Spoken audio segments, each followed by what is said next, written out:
ซุงค่ะสวัสดีค่ะ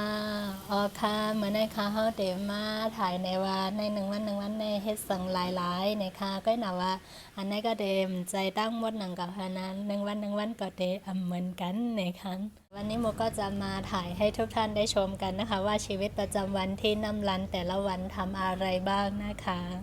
อันนี้ก็จะเป็นช่วงโควิดนะคะไปไหนไม่ได้ก็เลยทุกท่านก็จะเห็นว่าในวิดีโอทำอะไรบ้างนะคะตามไปดูกันเลยค่ะโอเคก็กติหันว่าในวิดีโอได้เห็นสั่งหลายๆนะจอมเตยหันเนาะโอเคดีในน้ำรันในค่ะเนาะป้อกลางในเจ้าไหนเดี๋ยวไม่ก้นหิมหวานหิมน้ำรันก้อยหนังเก่าค่ะมาขายพักเยอะนั่งเขียวแฮก็หาแพไปลงกาต่อป้อถึงกาดในค่ะทุกๆเช้าที่น้ำรันนะคะก็จะมีผู้คนจากหมู่บ้านนะคะหาผักมาขายนะคะก็จะมีผักใบเขียวเท่านั้นนะคะส่วนอันนี้ก็จะมีทั้งเนื้อสัตว์แล้วก็ผักทุกชนิดนะคะเราก็จะได้ไม่ต้องไปตลาดนะคะช่วงโควิดจริงๆไม่ใช่ช่วงโควิดเขาก็จะมาขายอย่างนี้ทุกเช้าเลยค่ะ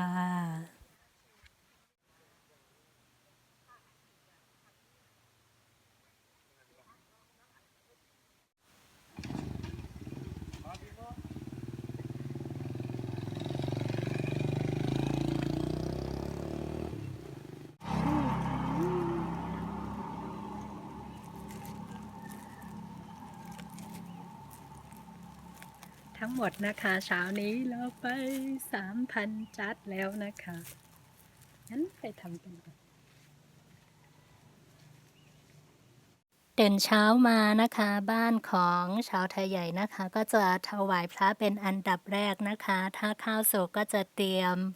ข้าวแล้วก็ผักผลไม้ที่เรามีนะคะก็จะถวายพระก่อนนะคะชาวไทยใหญ่ทุกบ้านก็จะทำอย่างนี้กันทุกบ้านแล้วก็ทุกเช้าเลยนะคะส่วนตอนเย็นก็จะถวายเป็นน้ำมากกว่าค่ะ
อันนี้ก็ถึงตอนเย็นแล้วนะคะก็จะค่ำแล้วนะคะทุกวันนะคะก็จะไหว้พระกับพี่แสงนะคะ ไหว้พระสวดมนต์แล้วก็นั่งสมาธินะคะ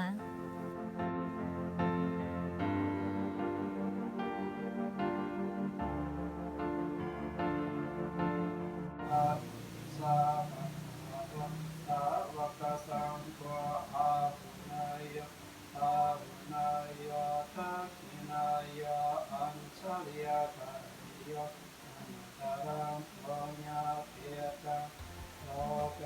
สาติอันตโนภะโตเมตตาไมตรีกรุณามุทิตาอุเบกขาปารังสัมปันโนอิติปิโสภะคะวะวิริยะปารังสัมปันโนวิริยะอุปาปาระตังปานามิทันติสัพพะ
Thank